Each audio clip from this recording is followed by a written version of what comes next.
Welcome to the Pork Producer Hot Stove Report on Swine TV, brought to you by swineweb.com. This is a forum where we talk directly to pork producers to gain knowledge about what's happening in the swine industry right now. I'm going to introduce each guest and let them give a brief bio about themselves. Thomas Titus from Alcar, Illinois. He's a pork producer and president of the Illinois Pork Association.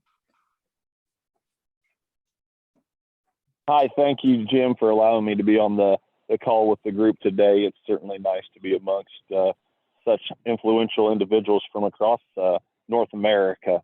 I farm in Logan County, Illinois, right smack dab nearly in the center of the state, with my wife's family, the Conradys. My wife, Brianna, and I have two young daughters, Reagan, whom is 10, and Lakin, who is 7 years old, and both thoroughly enjoy spending a significant amount of time on the farm whenever they can. Reagan's actually, her entire spring break was spent working at our sow farm, and so we're trying to get the kids indoctrinated with what farm life is at a relatively young age. And we farm with my wife's brother as well, where we raise corn, soybeans, and he has a few beef cattle as well. On the side, we've got some show pig sows. In addition to that, where we raise competitive Chester Whites hogs that were shown and exhibited all across the country. Amber Portner from Sleepy Eye, Minnesota, from Christensen Farms. Hi, yeah, thanks so much for having me. I am with Christensen Farms, Jim, as you said, and I've been with CF, as in short, as I'll say that probably often throughout today, but have been with this company for about 11 and a half years. My current role is communications manager, but really diving into my background, I grew up in agriculture within swine, dairy, row crop farming, primarily spent most of my time since being, just a little girl on the pig farm with my dad, who still today is a sow farm manager. Did the sow farm thing through high school and college. Started at Christensen Farms right out of college, which was South Dakota State University for animal science, and have just had some opportunities throughout my career here to just move around a little and build up my expertise in different areas, as well as use some of my background, foundational expertise for the sake of communications and marketing and PR and all of those good things. Jurgen Preugschas from Alberta, Canada, president of Five Lake Farms Limited. Good morning, everyone. Good to be on here as well. Thank you, Jim. I've been farming my whole life at Mayerthorpe, Alberta, which is northwest of Edmonton. I guess I'm the furthest north of anyone here. And we were in the purebred pig breeding business for many years until we sold the business about 5-6 years ago, I guess. And now we do custom finishing for Olymel. Olymel is the largest hog processor in Canada. And so we custom finish, we have 13,000 pig spaces that my son runs now. And we finish for them. And otherwise, my history has been, I'm a past chairman of the board of Alberta Pork, which is our sort of like your state organizations. And then I was, a number of years, I was chairman of the board of Canadian Pork Council, which represents all of the Canadian pork producers. A little different than in the US, where you have two organizations. We just have the one organization that represents both the political and the producer side. So that's a bit of my history. We've got Russ Vering from Nebraska, who operates Central Plains Milling. Yeah, thanks, Jim. It's great to be on the show with all these people. And I'm from Eastern Nebraska, northwest of Omaha, contract grower down there. Feed for Pill and Family Farms. We've got about 32,000 spaces. And then I have two feed mills, one in Howells that services integrated operations up in Northeast Nebraska, and then one in Columbus, and we ship show feed kind of all over the country from that feed mill, mainly swine feed. And I've got a lovely wife at home. She's a teacher and subbing a lot right now. and daughter in Denver and one in Omaha. So I get to travel a little bit now that it's just my wife and myself at home. I'm also on the National Pork Producers Council. We've got Emily Erickson, Head of Human Resources, newly appointed at Wakefield Pork. Yeah. Hi, guys. Thank you, Jim, for having us on. I'm excited to visit with you all today. My name's Emily, like Jim said. I grew up on a diversified farm growing up. Dad raised pigs mainly, diversified crops, corn, soybeans, hay, all that stuff. Raised pigs outdoors, naturally bred, the whole shebang, red barn on the hill, we had it. So I went to school for animal science, and out of college, I got a position at New Fashion Pork where I was head of animal welfare for a number of years, animal well-being and quality assurance manager, and just really flexed in a lot of positions for them. I did welfare, some communications work, training, development. The last year there, I have spent working on labor budgets and working more on that training and development side of things. And I recently just took a position with Wakefield Pork as their head of human resources. So looking forward to our visit today, guys. And we brought on a special guest, Doug Gladues. He's a USDA ASF scientist from Orient, New York. And congratulations, Doug, on the 2021 Arthur S. Fleming Award. Jim, and thanks for the invite to be part of this discussion. I'm a senior scientist at Plum Island Animal Disease Center, where we work on African swine fever vaccines. Currently, we're partnered with a commercial partner in Vietnam called Naveco, and we've passed some field trials and additional safety studies, and we hope soon our vaccine will be approved for use. So let's get right to it. Thomas, we talked about the silver linings from COVID-19 from your farm perspective, opening up new, less traditional markets that you're now growing to work even more with local processors and nearby stores.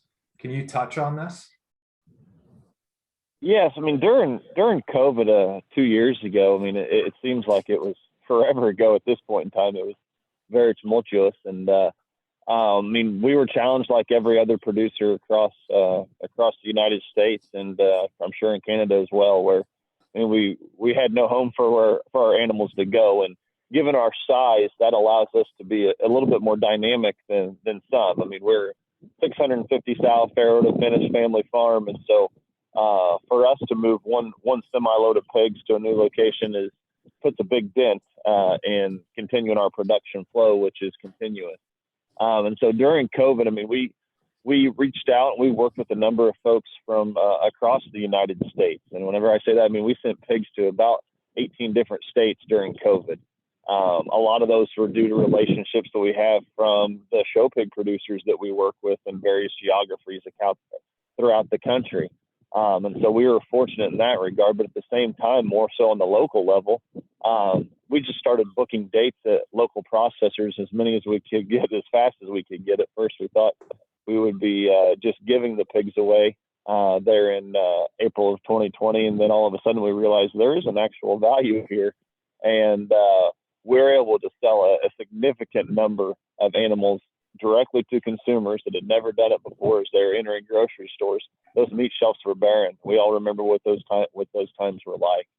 I mean, produce and the supply chain just came to a screeching halt there relatively quickly. And so, I mean, people are looking for other avenues to provide protein for their family. And I mean, a lot of folks went back directly to working with a farmer, the individuals that raise the animals on a daily basis versus going to Walmart and just picking up a pound of this and a couple pounds of that for dinner that week. And so we worked with a number of families from across the central part of Illinois. I mean, we had individuals that came to us from a couple states away to ones that were just in our back door.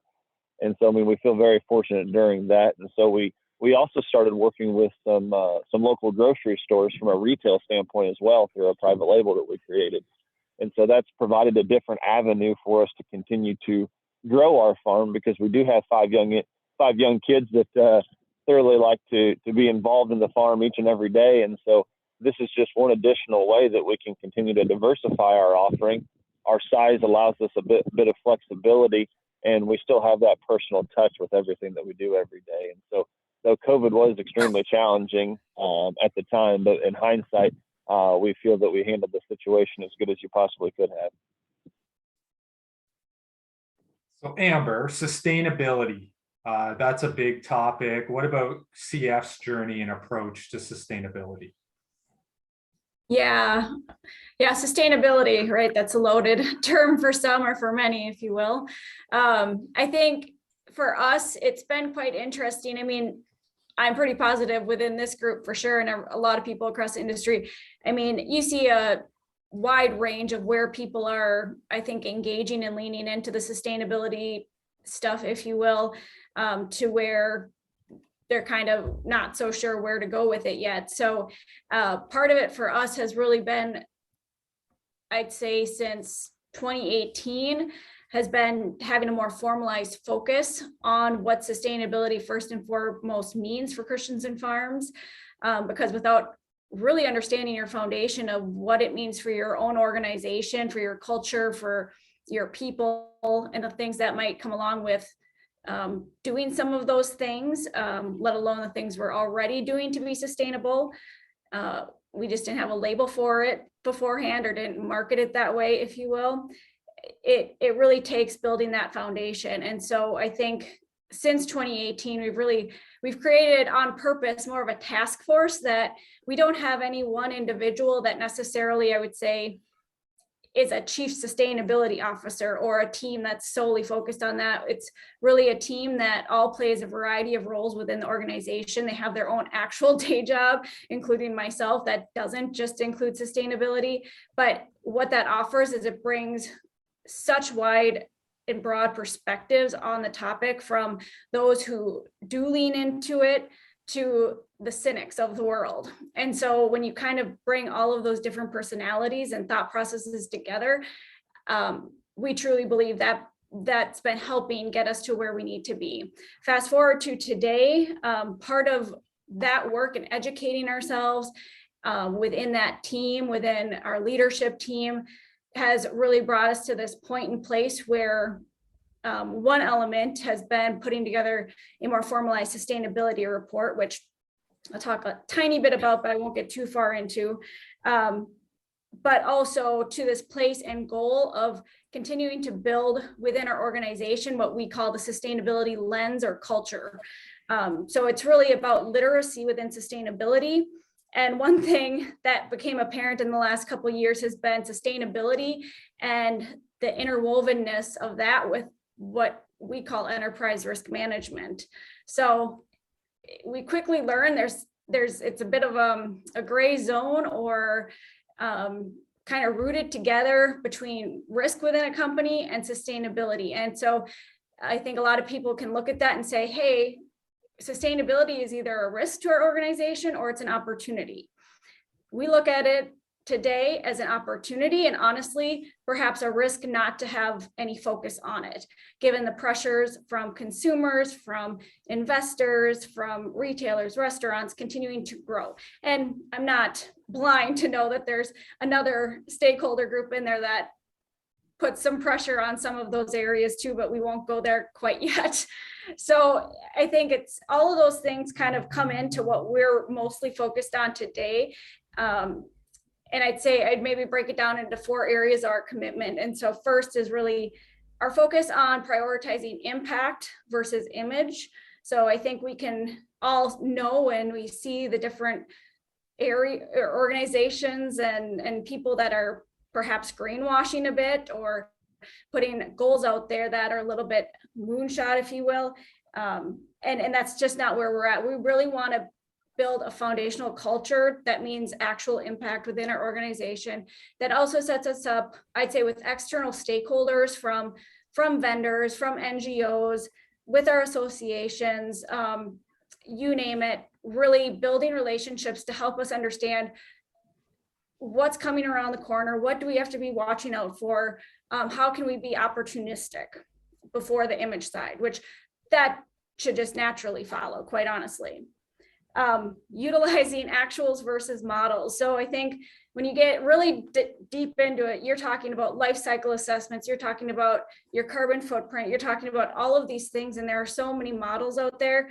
And quite honestly, what we found thus far is a lot of the models, while they are average based and represent the broader United States, from a pork perspective, I'd say it's a little bit questionable to say how representative that is of Midwest production practice.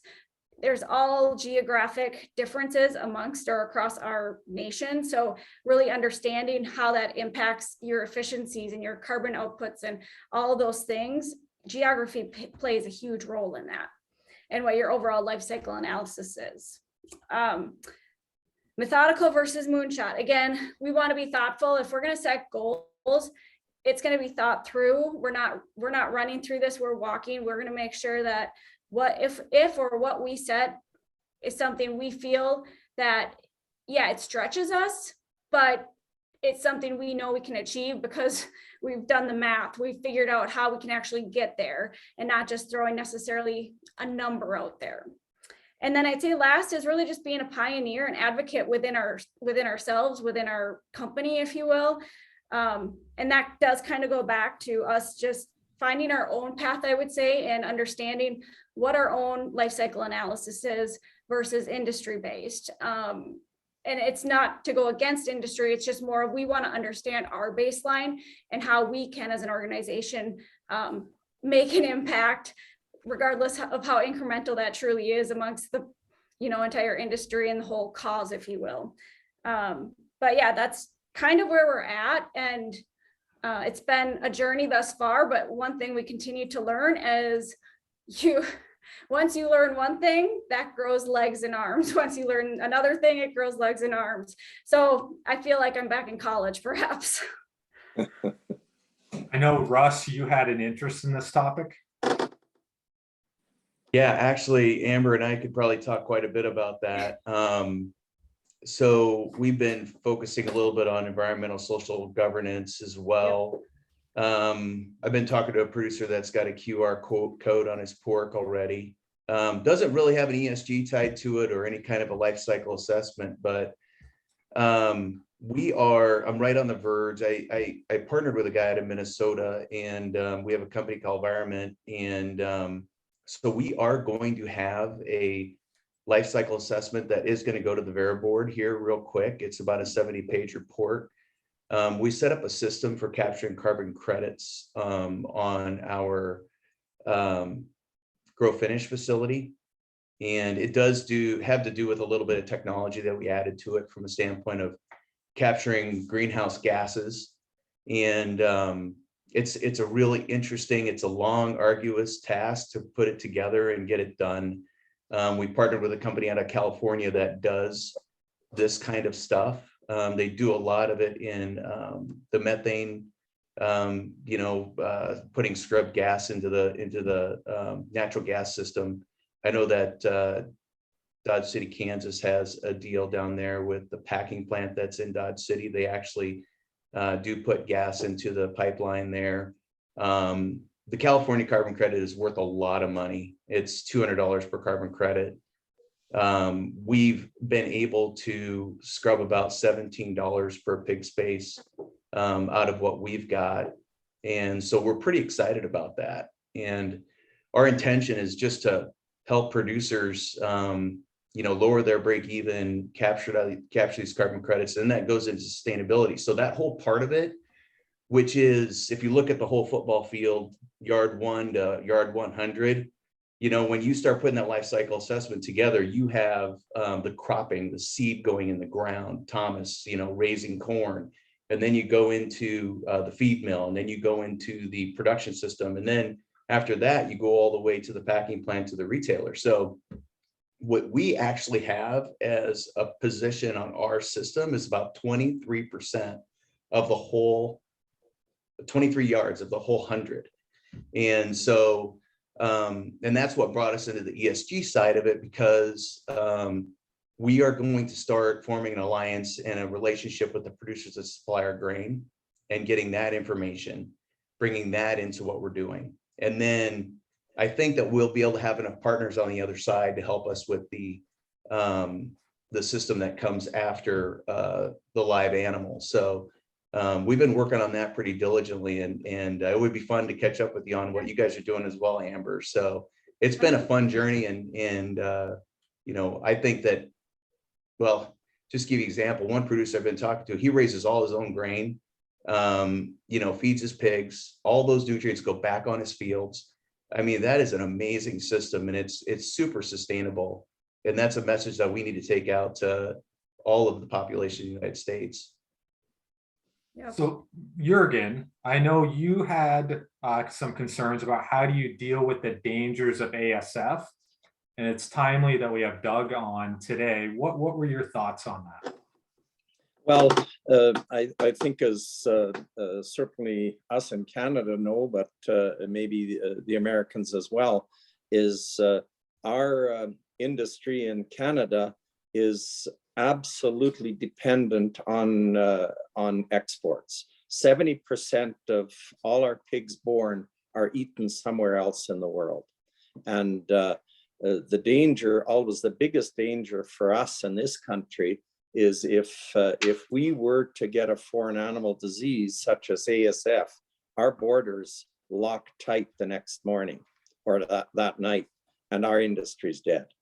It's we can't eat ourselves out of a problem where you know, 2 out of 3 pigs are eaten elsewhere, and so it is a big danger for us, and we spend a lot of time talking about it, putting plans in place, discussing with our federal government to ensure that it doesn't cross our borders, you know, through airports or the ships and in feed and those types of things. So it's an absolutely critical thing for us. We're certainly watching with extreme interest, you know, the vaccine developments, and that is, you know, hopefully eventually that will happen, and then the disease doesn't become the huge danger that it is right now. But yeah, our organizations spend a lot of time educating producers, educating government, and just the general public to try to get that, you know, prevent it from coming. So Emily, you had some ASF questions too.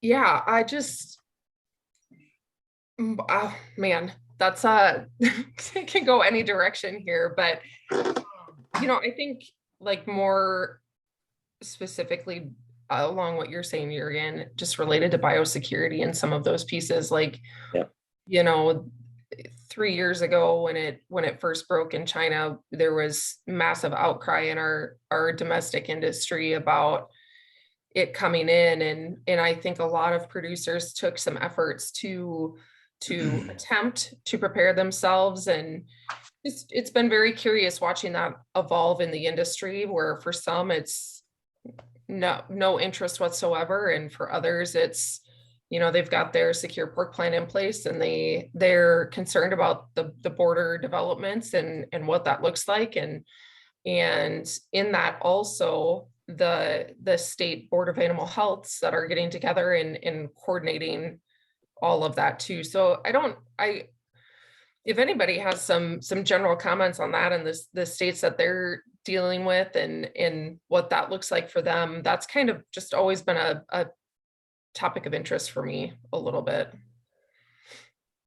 When are we to expect this in the US, Doug? US and Canada?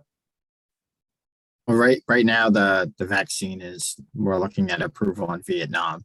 So that's the first step. And we suspect that after we get approval and it's in use in one country, other countries are going to allow importation of the vaccine and use in their countries.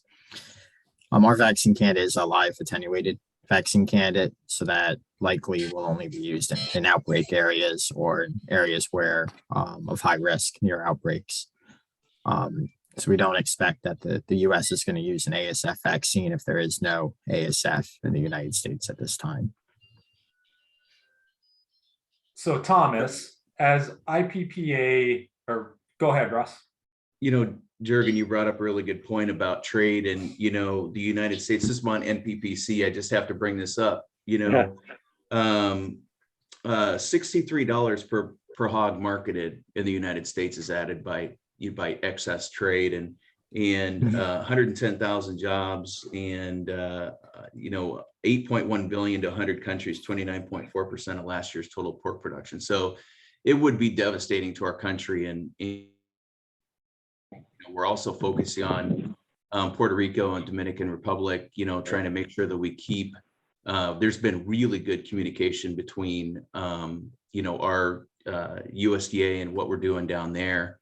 And then obviously, you know, we were on the Hill not too long ago, and there's a huge ask to fund another 20 million to more border security, testing, vaccines, all those things. We're working really hard on that part of it.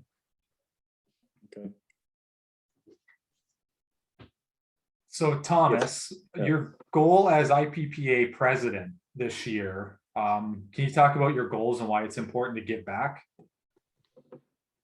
So thanks for asking that question, Jim. I mean, I think there's been some great discussion amongst here, and just to kind of add to the ASF conversation from what Illinois is doing before we jump into goals as president of Illinois Pork Producers Association. I mean, Illinois just recently was able to secure $750,000 to hire additional veterinarians, field veterinarians, just to make sure that we have the additional personnel in place if something does happen. I mean, our Department of Agriculture was relatively short-staffed in that area already, and so being able to hire a few additional veterinarians is certainly not going to hurt anything for us as well. And so, just from a prevention standpoint as well, the local universities as well as Illinois Pork and Department of Ag have been crucial in helping getting people set up with the U-SHIP and secure pork supply plans and things like that. Talking about goals as president of Illinois Pork Producers, I mean, it's been a relatively quiet year thus far, which is good. But I mean, as we continue to think about the challenges that are in front of us, we're in unprecedented times. Not unprecedented, but I mean, just the level of inflation, and then it's unprecedented in the last 20 years for sure. Is just the rising input costs and raising our animals, and being able to continue to work with our producers from across the state to be able to make sure that they're able to procure the inputs and materials and supplies they need, but at the same time still being able to maintain a level of profitability. And so that continues to circle back to the importance of exports that we had that here in the United States that Russ emphasized there very heavily. I mean, our percentage that we send to a foreign country isn't as high as what Canada's might be, but as I always like to tell folks, it's definitely the bread that's on the butter for us. And so I mean, it's the exports that really allow us to be able to continue to do what we do here, raising animals and raising protein in Central Illinois, the United States. And so the exports play a crucial role. And so, I mean, and when we talk about supply chain issues too, I mean, just for example, ear tags, those things are an extremely hot commodity. Just plastic ear tags, if you can get a hold of a bag of those, they're worth their weight in gold out here in the countryside, it seems like right now. And so it's just continual trickle down from COVID more than anything, and just supply chain issues from foreign countries. And so working with producers through some of those challenges. One big goal we have here in Illinois, we have a pork power program where we donate pork back to regional food banks throughout Illinois. And so we're encroaching upon a pretty sizable milestone coming into 2022 where we're encroaching upon donating 1 million pounds to local food banks and regional food banks. And so that's extremely important to be able to, one, provide a quality protein in those geographies, but at the same time, I mean, we want it to be pork. And so, I mean, pork is extremely versatile. And so these families that are going into the grocery stores or going into these food banks are picking up a pound of ground pork and learning new ways that they can utilize that protein and how to cook it and provide a meal for their family. And so, I mean, the more pork that we can move domestically, the better in my mind. So we have a pretty lofty goal there with our pork power program and giving back to local communities, but I think it's something that's certainly attainable this year. So Jurgen, how is the carbon tax affecting the hog industry in Canada? Well, our profitability in the hog industry has not been great over the past number of years, and the carbon tax is just adding more stress onto that. We have a federal government and some of the provincial governments that, especially the left-leaning ones, that believe that the only cure to climate change is carbon tax. And so our tax just keeps raising. And I think their goal is, to be something like $140 a ton of carbon or something like that, something totally ludicrous. And in fact, on April 1st, all our gas and diesel increased another 2 cents a liter across the board. And, at times when the fuel prices are as high as they are, that is absolutely devastating, because we, especially in a colder climate that we're in, our barns need to be heated. The environmentalists seem to tell us that we don't need any heat. Well, try raising a pig in 40 below weather when your barn doesn't have any heat. It doesn't really work. And the biggest tax is on natural gas that they're putting it. And we use a lot of natural gas for heat in our northern climate. And so it is, it's just about doubled the price of our natural gas, just the carbon tax alone. And then on top of that, the fuel prices, the diesel and gasoline prices, and also, of course, the power prices, because they're taxing any carbon that goes into producing power. So basically what it's doing, Jim, is it is just taking money off the bottom line. And of course, there's really, as we're priced off the US pig market, there's no way for our producers to recover that. It just eats into our margins.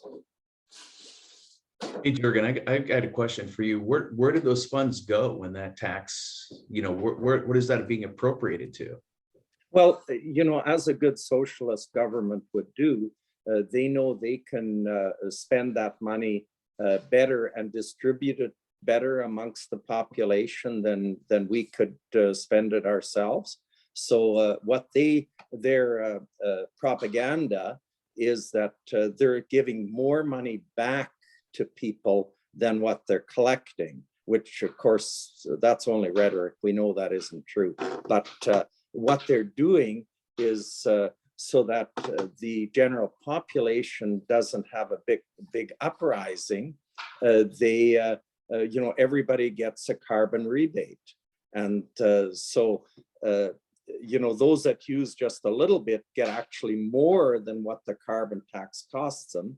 Producers such as us, we get $700 back, per family or something like that. And we probably spend 10,000. So that really makes sense, right?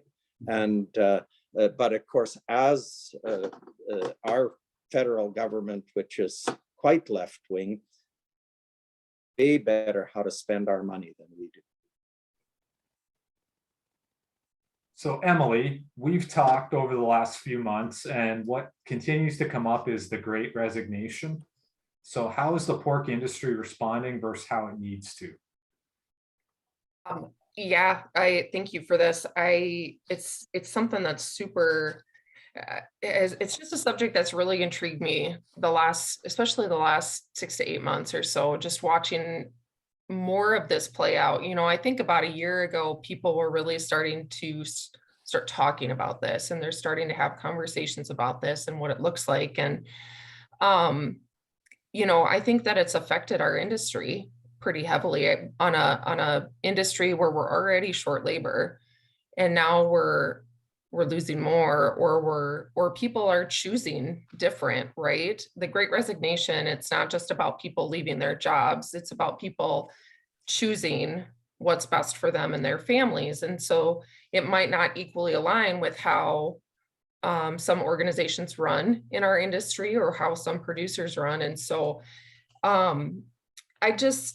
it's interesting, you know, I'm not going to sit here and say one group is doing it greater or worse than the rest, but I think that there's a lot of examples outside of our industry that we can learn from, and that we can take things from. And we've always been, you know, our first priority on the farm is always our pigs, right? It's always taking care of our animals, the health and care of our animals. And I think what the Great Resignation has shown us is that our employees, our producers, our labor is asking the same. And I don't think that that's out of line by any stretch of the mean. And so it's just interesting to watch it play out. It's interesting to see what industries are willing to respond and which ones aren't. I do think that we've got some work to do in our industry, and it's made more difficult by the fact that we are an industry that takes care of livestock, right? And so how do we meet the demand of the animal on the farm and that 24/7 care, but find that balance between taking care of our employees and like I said, just finding that balance in our industry. So it'll be interesting to see how it plays out. You know, everybody does it. Everybody's responding a little bit differently too. So it's all about finding that talent that meshes well with your organization or with your farm or whatever level that you're on, and making sure that you take care of them as well as taking care of your animals.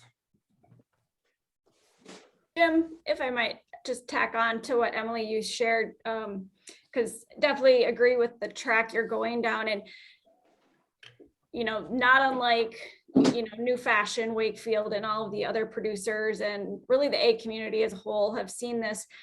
And I think for us, at least, it kind of, people fits within what is core to us. And we've actually taken time to say, you know, I think 5 to 10 years ago, between that time range, and since the onset of Christensen Farms, if you will, you know, pigs was the #1 priority. But I'd say in the last 5 years to current, really honing in on, are pigs the most important? And so it's been really stressed amongst our organization that honestly, people come first, because without people, we can't raise pigs. We can't, you know, make the feed. We can't wash our trucks. We can't get them to market. We can't do all of those things for the pigs. So I think where you were going, Emily, on reprioritizing how we view the people who make it happen every single day is a huge, huge thing for the industry. And I think it's going to vary on the speed at which people actually get into that mindset. So really, pigs, people, planet, you know, because the other part, kind of tacking again onto something you said about the well-being of our animals, a core to what we talked about for sustainability was we're not going to ever compromise the care of our animals for sake of the environment. Jurgen, you mentioned the whole 40 or below 40 degrees. If it's cold out, we're heating our barns. We're not going to try to meet a target of how much gas we can or cannot use, water, antibiotic use. You know what? Honestly, I think like all producers' goal is we don't want to have to use them if we don't have to. But if we have to for the well-being of the animal, it's going to happen in a responsible way. So I think that's where my head kind of goes. But honestly, if you think about people or really the work in which we do, I think we have to make much faster strides in innovation and technology in the work itself, because through automations, through people, they don't go away because of the point that we are raising and taking care of a biologic being, but the work can change and evolve to being work that is attractive. Like I know tons of people say it's sexy, if you will, to this up and coming generation, something that attracts them to want to work in the farm because there's cool technology in there that also feeds into the better well-being of our animals, for efficiency in our animals, and safety for people, safety for the animals themselves. Because if you're taking some of those behavioral human elements out of that too, what advantages do you potentially get out of that too? There's definitely environmental advantages. And then this one I haven't said yet, but I think we shy away from it a bit too much. But if you think about the whole circle of a business, profit cannot be forgotten. So how do we also make sure we're incorporating profit? Because to have better people, to attract better people, to I'd say keep your people, develop them, engage them, that takes money. Caring for our animals takes money.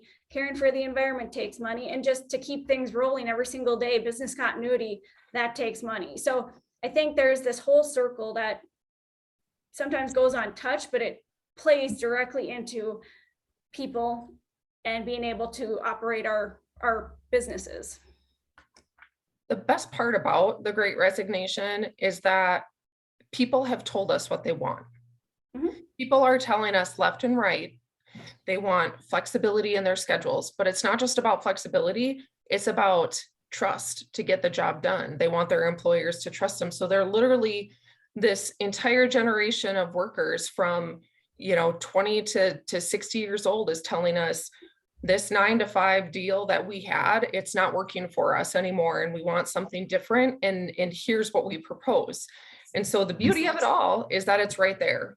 And so it's at an arm's grab for any organization to take and modify what they're doing and how they're doing to make it work.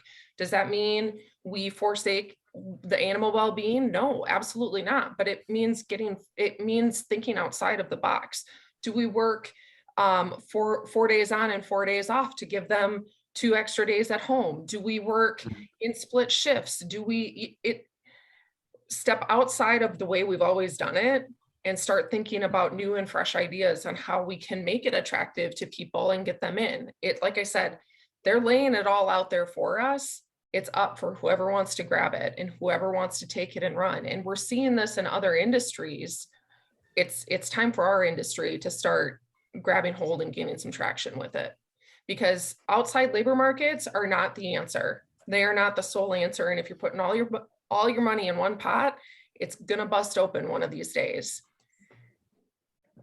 Yeah, and I just want to mention too, like work-life balance. I mean, that's another thing. I've got my daughters are in their younger 20s, and they want to have fun. They want to do some extra stuff. And the swine industry, I mean, I've loaded pigs at 1 o'clock in the morning, and then I've ran to a site for a barn alarm at 4. So and then work the day job. So it's a crazy atmosphere that we work in sometimes. But for us to be creative and try and create what you might call shift work, or get more people on to do the tasks. One thing that was really hard for me working through a problem or a situation alone, it's hard. But if you've got a team that you can lean on and they can help you do it, it's a lot better. So, and then the other thing with our company is just culture. So just trying to get the right people. And then if they're working for us, we want that to be an enriching experience. So, like we have a smart money program that they can enroll in and learn how to invest their money and learn how to be, frugal or, earn more wealth, those kinds of things. So just educational systems, we have a university program within our own organization where they can learn more about conflict resolution or employment law, those kinds of things. So it's just a way to get them engaged on another level and give them opportunity to move up in the company as well. So I think everybody's really focused on that interculture, teamwork, and then self-education, within the companies as well. Gone are the days of being able just to talk about your culture and say this is what our culture is and maybe feel it. But now people are requesting that we show up and that what we say turns into action. So it's an interesting period of time, that's for sure. So Russ, what about ballot initiatives and special interest groups? Wow. Just as we were talking a little bit about, people understanding livestock production, we at NPPC, we've been, dealing obviously with Prop 12 in California, and we've got a case in front of the Supreme Court. Hopefully January we'll have a ruling. There's a lot of work we got to do between now and then 100%. We're going to continue to need support of our growers throughout that period. But our focus there is going to be as much education. We'll work on alongside with the pork board on that to educate, the target for HSUS and some of these groups that are building these ballot initiatives is these fringe states that have a lot of population but not a lot of production. And so we're going to drive really hard to have more education, more information about pork production in those states. If it comes to a point where we see that there could be something coming up as far as a ballot initiative, then we may actually go to, in farming states and ask for funds or get funds from NPPC to actually set up a staff or an office in those states to help fight that. But it really comes down to, this whole culture in the United States, and I struggle with a little bit, and it's a detachment from the actual soil that produces our food every day. People just don't really understand where it comes from or how it's made, or how the people care about the livestock or the crops they raise every day and the hours and work that they put in to feed a nation or a world. And so, that's where special interests in HSUS, they target that group of people that maybe isn't connected, that isn't educated, and they really work on them to, what I would say is, push their non-meat agenda. So we're really focusing on trying to battle that through what we have for funding at NPPC. So it's really important that we're aware of that as producers. And with the groups that are on this call today, I mean, as much promotion of what we do every day is really, really important. So people understand that, I think real pork, real people, right? It's real people that raise your pork every day. And there's a lot of small farm families that are involved in it. And we need to support that group of farmers. Russ, maybe just to add to that, because I think I work and engage closely a lot of the times with National Pork Board and Jackie Matson, for that matter. So she's their head of communications and marketing there. And one thing her and I align on just strategy, where this targeting approach is huge. How are we hitting the vast audience that are the ones who get the messaging that might steer them to, buy the non-meat people, and taking them down a track based off of falsalities around what we do, how we do it, all of that stuff. And so I align completely there. And one thing that I have brought up internally, I've brought it up to Jackie and others at National Pork Board, to Minnesota Pork Board. And it is crazy to me, because one part of this is the activists. They have so much darn money. It is insane. I call it stupid money. Mm-hmm. And then there's us who best efforts, from a Christensen Farms standpoint. I know, like, from a Schwartz Farms, Wakefield, New Fashion, and many of the other producers across the US put their best foot forward to promote, to do your thing, but it's a blip on anybody's radar at best.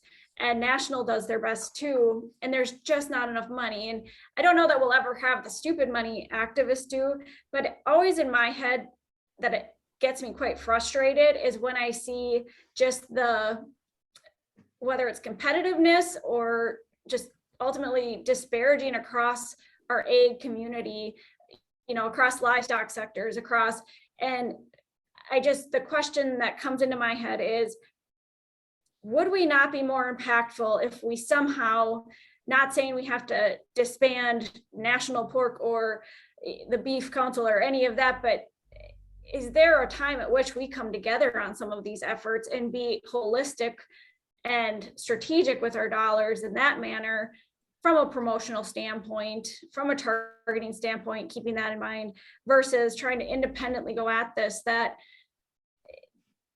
makes us feel good, but are we doing anything? So it kind of my thought process, and as I think about strategy and things of that nature.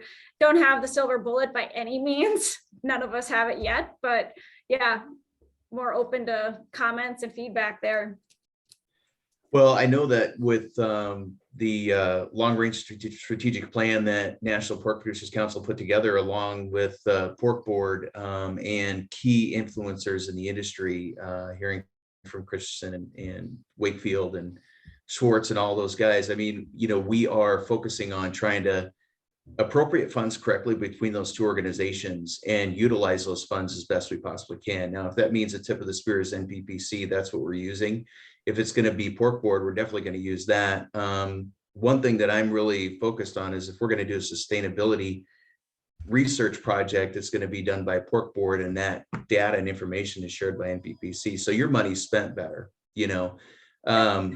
But I just want to share an example. I think it was Uber, and I think it was in California. We talked about this at one time. They had a ballot initiative against them, and I think it was the taxi companies or whatever. They didn't pay tax, or something was different about what Uber was doing.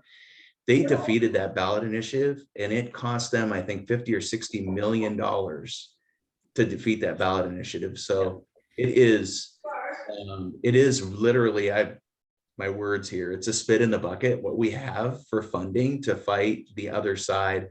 I do think that there's alliances out there, and in one meeting that I was in, we talked about a hospital that was using a disinfectant, and that disinfectant was something that we also use in the pork industry. And those may be some strange bed partners that we might end up with in the future.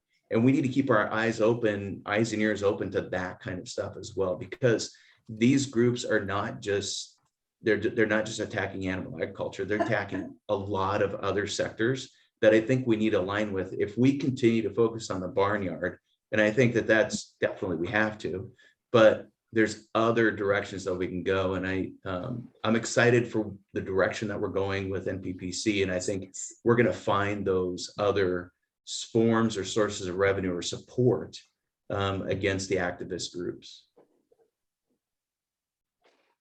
So your thing, Amber, is how do we become more impactful and louder than our adversaries, like PETA?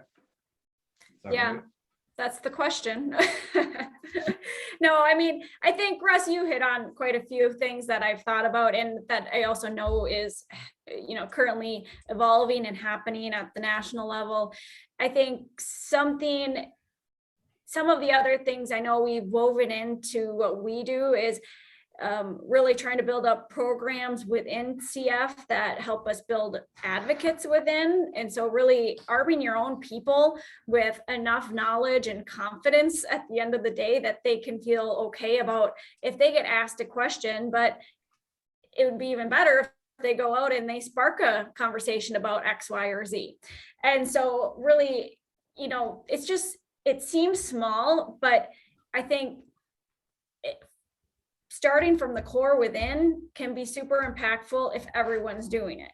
Now, that's a hard thing to do because, again, everybody has a little bit different setup and structure and honestly, access to resources to do so, which I completely understand. Quite interesting from a hiring standpoint. I had a great experience with literally in the last 2 years, 2 different interns who both came from more liberal colleges, brought them on for more like graphic design, general comm stuff.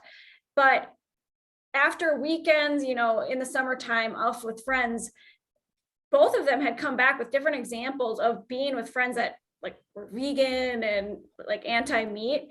And so they get questions about, you know, what we do, why we do it. And they were so jazzed because at this point they had learned so much just building out the materials and understanding some of this stuff. They were so jazzed that they could like hit on every point. And while their friend didn't necessarily change their ways of eating, I think they left that conversation feeling better about, okay, I get it. I'm not going to eat meat, but I get it. And we're not going to win all those conversations, as this whole group knows.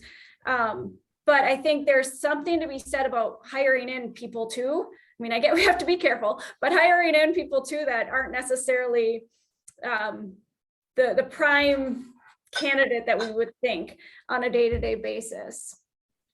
I agree. I do think we need to start looking outside on the box on that one. I mean, Yeah. so, you know, when Amber and I started in the industry, that was I mean, that was just the time frame when the, you know, Mercy for Animals and HSUS had all of their accusational videos coming out and dealing with those issues. And, you know, our response as an industry was to go on the defense and start creating all of these advocates within our industry. And there's benefit there. I'm not saying that there's not, but what we've done is we've created advocates that are speaking to like-minded people.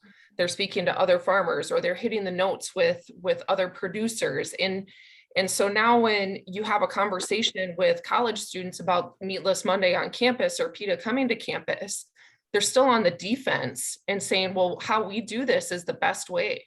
And we're not wrong for being farmers. And I think if we were to hold back on that a little bit and start being a little more offensive with both the money coming in and where we're spending that money and how we're preparing our advocates in the industry, I think it may start looking like something different. Like you said, Russ, teaming up with, you know, a couple of years ago, we started teaming up with dietitians, and we started, you know, having the opportunity to work with hospitals and slowly but surely do that. Like, we can make impactful change in our industry without having all the stupid money that we have. Are we ever going to defeat them 100%? No, there's always going to be, if it's not PETA and HSUS and Mercy for Animals, well, then it's Prop 12 and it's something else. There's always going to be something there. But you know, one thing that I would really like to see our industry start doing, and I think with some of these strategic plans that MPPC and MPB have, and they're starting to work on, and even in conversation with, you know, when we start talking about ASF and everything that's happening around there, we've got to be more offensive in our approach to this stuff, or we're constantly going to be having these conversations where, well, this is happening and we should do this instead. But if we can start preparing ourselves a little bit for that and actually sit down and what do we need and where does this money need to go? And I think that was, like I said, one of the greater benefits of, you know, MPP, National Pork Board, did that 2018-19 right before the pandemic hit. And, you know, I think there's discussion in the industry whether that was right or wrong or whatnot. And I think, you know, producers have felt a little, hey, we're kind of left out of this. But we can't, also, we have to look at, like, well, look at all the work that we're coming and making progress on in regards to, like, ASF and even some of the antibiotic stuff and Prop 12, you know, getting that in front of a judge now. I mean, our efforts are working when we start working on the offense and we start being more strategic with our money in our industry. And I think a really good example is, you know, Tom talking about what he did as far as supplying pork to different states, you know, and his education around his farm and the things that he does is a really good example of what can be done as well from that perspective. So Thomas, let's just touch base a little bit about your farm, size of your farm, family involvement, farm partnership on the commercial and show side. Sure. So our farm size, and so we're about a 650 South farrow to finish farm. So, I mean, as Russ kind of emphasized with one of his sustainability partners that they're working with on a project, that we're another one of those that, given our size, I mean, we're very, very, very easily able to produce more than ample amount of grain for our livestock that we raise on our farm, between beef cattle and the hogs as well. But I mean, we're as we say, farmers are natural recyclers, and so we reapply the manure nutrients back to the ground that we farm and raise that next corn crop. And so, I mean, it's just a continual cycle for us. And so on our farm, I have 2 young daughters, Reagan and Lakin, whom are 10 and 7, and I have 3 nephews who are 11, 8, and 5. And so, I mean, we've got a lot of generations that are very, very actively involved on our farm on a day-to-day basis. With that last generation, whenever the kids get off the school bus, coming out and helping either in the feed mill or in the nursery or whatever it might be. And so also on our farm, I talked about it a little bit before, we also raise show pigs, which we know we're playing with fire from a biosecurity standpoint by doing so, but it's a passion I have, had growing up. I came from a strong show pig family background in East Central Illinois, and was fortunate enough to be able to come to a family that appreciated those same type of exhibitions and family participation at county, state, and national shows. And so we have a relatively competitive purebred Chester White sow herd embedded within our commercial sow farm. And so we market animals with our show pig side of our business all over the country. And I mean, it's something that we have great pride in, but at the same time, it's a lifestyle and an opportunity for our kids to be able to continue to participate in things that we enjoyed and things that they continue to enjoy today. And so that's something that's extremely important for us on our farm, is that youth involvement. Because for us, I mean, as I talked earlier, that Regan came out and she worked at the sow farm for the week that she was on spring breaks. I mean, every single day she was out here for 8 to 10 hours a day. And so, I mean, our kids are truly the next step in our farm for us. And so, I mean, we just have to continue to stay vigilant and focused upon how we can develop a business that they want to come back to. Jurgen, two things quickly. The effect and dangers of the wild boar population, and then you had a concern about high feed costs and how they're affecting producers. Sure. I know down the States, you guys have had feral pigs for a long time. It's relatively new here in Canada. It sort of was introduced in the 80s when people started farming wild boars as an industry, which was fine. But the trouble is when the market collapsed, producers just opened the gates and let them run. And some of them intentionally, some of them fences broke and didn't repair them. And now we have quite a problem here. And of course, governments weren't listening to us very well. I raised the alarm back in the 80s, and I was just poo-pooed that said those pigs will never survive our winters. Well, they do, and they keep growing.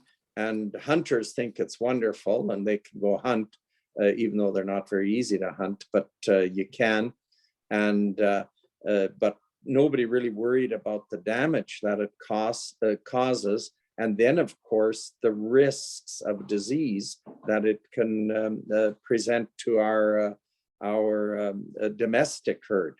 So it has become an issue here now in Western Canada, especially since a reporter found out that pigs are starting to move down the river valley, our city that's close by. And that of course got everyone excited. If they might just damage our golf courses, which is way more important than the hog industry, of course. And so it has become an issue, and politically now the governments are trying to eradicate it. So we're looking at what to do. It seems like trapping right now is the best method. The other, Doug may have a comment on that, but we're looking at gene editing possibly, like they did with the mosquitoes in Florida. Maybe that is a way to eradicate the wild boar population. But our biggest fear, of course, is that one sausage brought over from an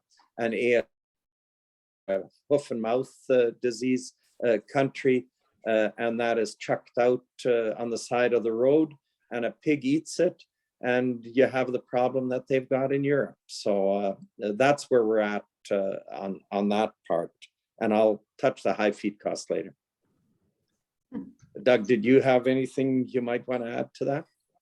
I can comment a little bit on what you implied with ASF. And, one of our main concerns right now is when we saw ASF jump from Africa to Georgia to China, that was one genotype of ASF. Yeah. So, and it was a genotype, we didn't have any experimental vaccines for. So it happened once. What's to say that the other 20 genotypes are not going to leave Africa? And I think our biggest concern when it first hit, Georgia was trying to get funding. It was very hard to get funding outside of the USDA until ASF hit China. Then funding became easier. But we tried for several local in the US grants, and most of the grants were denied because ASF was not a concern. Amber. Oh, I'm sorry. No, I just had a real go quick ahead, question go for ahead. Doug. What's been the most fascinating thing for you working on this vaccine and going through this process? What part have you enjoyed the most, or what's brought you the most joy? Seeing that right now that it looks like we're going to actually commercialize our vaccine, and our product and idea in the lab is coming, to actual use. And I'm hoping that once it's used, we'll start to see a decrease in outbreaks in Asia. And that's the best way to keep things out of the United States, is to keep them contained in their outbreak areas, or in the case of ASF, maybe try to eradicate outside of Africa and maybe within Africa after that. So Amber, FAD, communicating before, during, and after stakeholder trust and confidence. Yeah, so I think just to maybe add on to some of the discussion with foreign animal disease, and I don't know if I've been through too many crisis situations or what it is, but either way, I've learned quite in depth the importance of both operational response to crisis and communications response to crisis. And quite frankly, I think there's a lot of risk in, not being at least somewhat prepared from a communications front. Another side to this that I do know is that you're never going to fully be able to anticipate every single thing with a crisis, FAD included. It will be what I call a black swan for the industry, but quite honestly as well, I look back and reflect, and while there's many, I think, good things that came from COVID, that was a black swan for a time period, because we had no idea. It was kind of like, it was like, oh, this is here, and we are responding minute by minute, hour by hour, versus having any sort of lane already kind of paved for us. So I think from that, though, what I've learned is you can't anticipate everything, but what can we do ahead of time to be prepared? I think I'll start with CF. We've had our own initiative, strategies, and efforts for preparedness on all fronts, operationally and communication side of things. We've had a lot of great partnerships built up with our state associations and national associations, state health, the vets, federally as well, certainly within the areas we at least operate. And so there's been just a lot of work, and we're to a place, I'd say, that we're kind of like checking off, are we good enough from a preparedness standpoint? Overall, yes. And so more of my call out to this for today was from an industry standpoint. And again, this is something I just recently talked to Jackie Matson about too. Hope she doesn't get mad I keep putting her name out there, but I talked to her about this because I think I just want to make sure, I think there's the appropriate time and place before FAD hits us. And I do think it's when, not if. And I hope I'm wrong on that, but there's an appropriate message beforehand, which isn't necessarily like telling consumers all of the nitty gritty of it by any means, but there is an appropriate message and who should be sharing that. There is during, I think we're all going to be heads down in the work at that time. That's my opinion, but I think we're going to be probably running pretty well, doing what we have to do. That's what we do best in this industry. And then after that part, I'm a little bit concerned about, because that's when you're going to, as you start coming out of that heat of the moment of the crisis, is when you're going to start to see and hear all the questions and consumer trust and confidence. And at the same time, we have to be concerned about our internal stakeholders as well, our employees, our grower partners, that they have trust and confidence in what's coming next. What are we doing? How are we working through this? Am I safe? I mean, you can imagine all of these questions are going to happen. And so there's just a lot to it that I want to make sure, more of a call out for the industry of, if you haven't already, at least frame out a simple kind of communications outline or plan saying, you know, who are your important stakeholders? If you put yourself in that situation, who are your important stakeholders before, during, and after? What are the key things you want to make sure they know? If you need help, I'm going to direct them to National Pork Board. They've continued to evolve and build their resources around foreign animal disease and the communication stuff with that. So I think there's just an element here that more of a call to action, hopefully.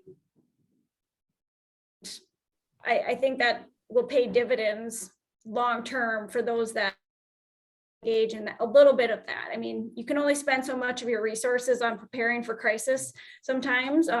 Sometimes it can be too much, but I think it's a bit of a risk to not think about it at all. Russ, legislating consumer consumption. Well, yeah, I just want to add to what Amber said, just really quick too. And you know, there's so many things that everybody gets hung up on. If we have ASF in the United States, what's going to happen, right? And everybody gets bogged down in, what am I going to do with my animals? Am I going to feed to my animals? Am I going to be able to get my vet there? Can I transport animals? All those things. And I think the other thing is just take a step back from that and say, okay, what can I do now? What can I achieve today? And like what you said, I mean, having information, figure out who your stakeholders are. And then also, you know, I mean, with the pork board, with AgView, traceability is going to be the most important thing. To know, you know, where your livestock transport trailers are, your trucks are, your employees are, a feed mill, you know, a feed procurement plan, because we're going to set up zones, right? There's going to be protection zones. And so I think allies and partners are going to be really important in that situation. So bringing the industry together and having more conversations, you know, between partners and deciding today, you know, how do we set ourselves up to be able to still continue to feed our animals, be able to get our employees and our labor to the places that we need to go to care for our animals, and then also successful transport to and from farrowing barns and to packing plants. So that's going to be super important. I think a good example of that right now is with avian influenza and what's happening right now. I've had several calls at our commercial mill saying, hey, can you make feed for us? Because we can't all feed there anymore, right? So that could be an example of something that could happen if we did have a break. Yeah. One more addition, I think that's really important, that actually it sparked my head thinking about COVID again, unfortunately. But as an industry, it was a challenging time with the supply chain issues. It was for us. And I think when we think about FAD, understanding regardless of whatever happens, there's going to be mass depopulation that happens. And so if we think about our team members from a wellness, well-being standpoint, mental health, that's another thing to keep in mind in terms of preparing for something like this, because I think it affects people's mental well-being without a doubt. Yeah, if I can just add to that a little bit, we experienced when the swine flu came through, and I happened to be the chairman of the Canadian Pork Council at the time, and dealing with there weren't many herds, but some herds were depopulated. The mental health there, not only of the workers in the barn, but and these weren't huge facilities, but the veterinarians and people that went in and did the euthanization, that was just absolutely shocking. And so I can't agree with you more that was a bit of a dry run, a small run, and that is something that I know our Canadian Pork Council has worked with in having a plan in place if there has to be major depopulations. And I don't think we know near enough about it, to be quite honest. Yep. So we're almost at the end. Emily, can you touch base on organization success planning or biosecurity? Oh, well, which way should we go, guys? Kind of completely different ends of the. Actually, I'll touch on the biosecurity part just because I think it weaves into the conversation we've just been having here. You know, Amber, I agree with you. I think that I think organizations and producers, big and small, I think we all need some sort of communications plan. But I think at the root of it, I love communications. Don't get me wrong. I would much rather be doing that than biosecurity. But if we're gonna be serious about ASF and we're gonna start somewhere, or we want to call to action to our producers, I think it starts with biosecurity. I think it starts there.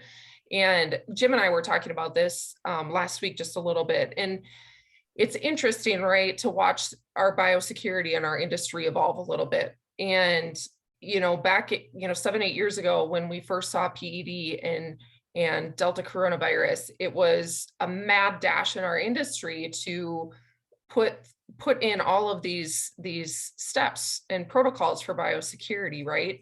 And I think that this conversation is extremely timely, not only on the ASF front and FAD front, but also for the situations that we're seeing arise here the last year in our industry with the uptick in PRRS 174, 144.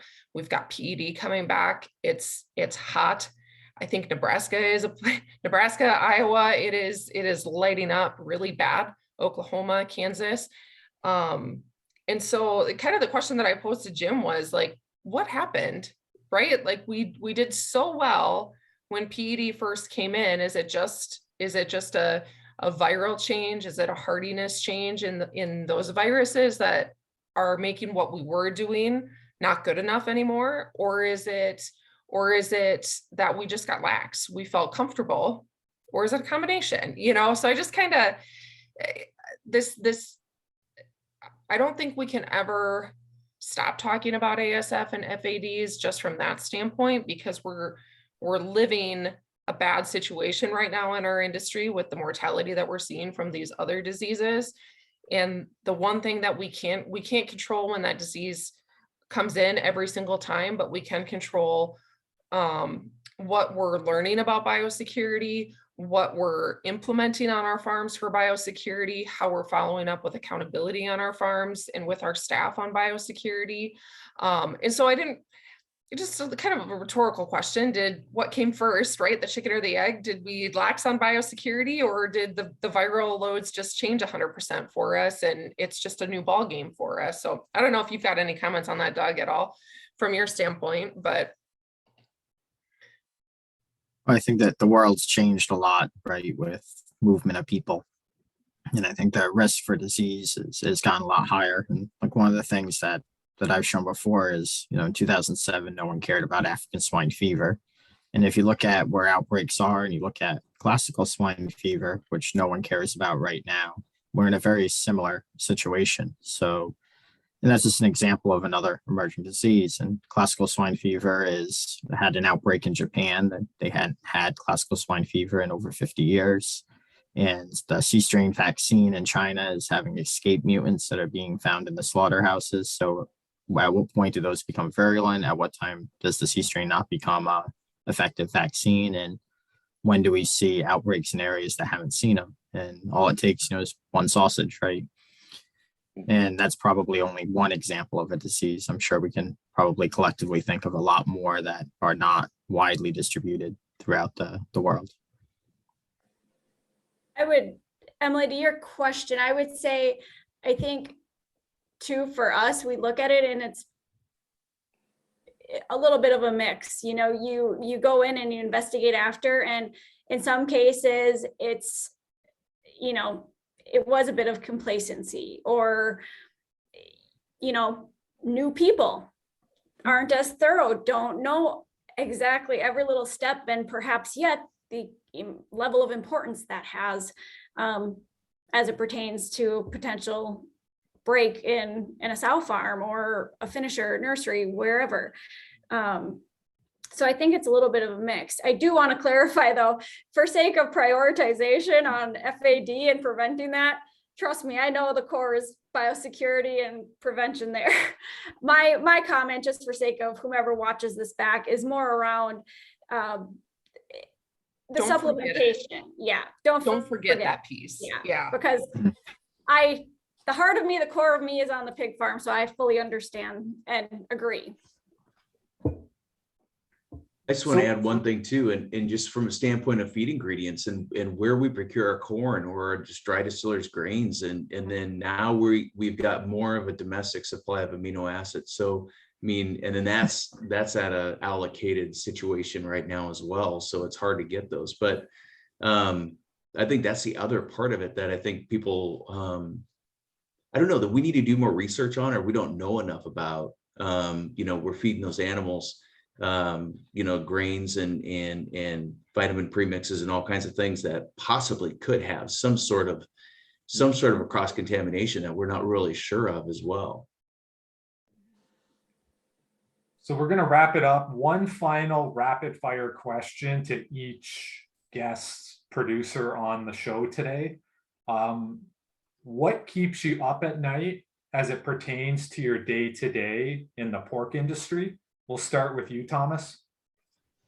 I mean, what keeps me up at night, I mean, as we've talked about at great extent here, is, I mean, African swine fever, we had a little bit of an experience of our world coming to a screeching halt during COVID when plants shut down. African swine fever does, as we discussed, I mean, it completely changed the dynamic of what we do and some of the passions we have, because the show pig side of what we do it's a hard pill for a number of show pig enthusiasts to swallow, but the life as they currently know it will come to a screeching halt and probably forever be changed. And so that's one thing. And I mean, labor is always a huge challenge and something that the entire supply chain struggles with as a whole, as Emily talks at length about the Great Resignation. I mean, just how we have to work with our labor force a little bit differently to make sure that their needs are continuing to be met, but most importantly, the needs of the animals are being met at the same time too. So those would be two things that probably cause greatest concern for us here at the home place. What about you, Amber? I would say for me, definitely on the labor front, people's the number one thing that comes to my mind. Like I said before, without people, we can't be successful in what we do and what I say our noble purposes in producing a high quality and nutritious, food source. So people's a big thing, and agreed, Thomas, on it. It's not just here at CF on the live operations side, but all the way through the supply chain, the packing plans. I mean, it's all of it. I'd say anything that impacts our social license to operate. So special interest groups, legislation, I mean, all of these things, sustainability plays into it. All of those potential challenges, I mean, they're opportunities, but if we don't handle them right, if we're not on the offense and strategic, that scares me. And then certainly foreign animal disease, I don't want that day to come, but it'll be what it will be. We'll do it. Jurgen? Yeah, I sound like a broken record here, but certainly FADs or ASF more specifically is, that's the biggest worry. And for us, the labor front as well. So we deal with temporary foreign workers. Ours happen to be all Ukrainians. So that keeps me up at night too, worrying about their families. And Russ? I would just have to say connection and education of our consumers and non-consumers. So, we're going to be influenced forever by that population. And so I think, like Amber said, the freedom to operate, our own ability to do what's right for the livestock and not have it legislated by them and continue to educate and help people understand where their food comes from. Emily? Labor, hands down. Where are we going to get it? How do we take care of those that we have, and how do we how do we stop segregating our industry to people that have backgrounds in it and start opening up our arms a little bit more to people outside of our industry to bring new ideas and new ways of doing things? And Doug? I think we talk a lot about biosecurity and pig farms, but what about biosecurity for wild boar? You know, what if a disease got into the wild boar, and how long would it be undetected before we find it? And if it's widespread at that time, does it contaminate feed sources and other sources that could make it into domestic farms? Any final thoughts before we wrap up, anyone? That's going to keep me up tonight, Doug. Thanks. I know. Well, thanks to everyone for a great roundtable. Visit swineweb.com or swinetv.com.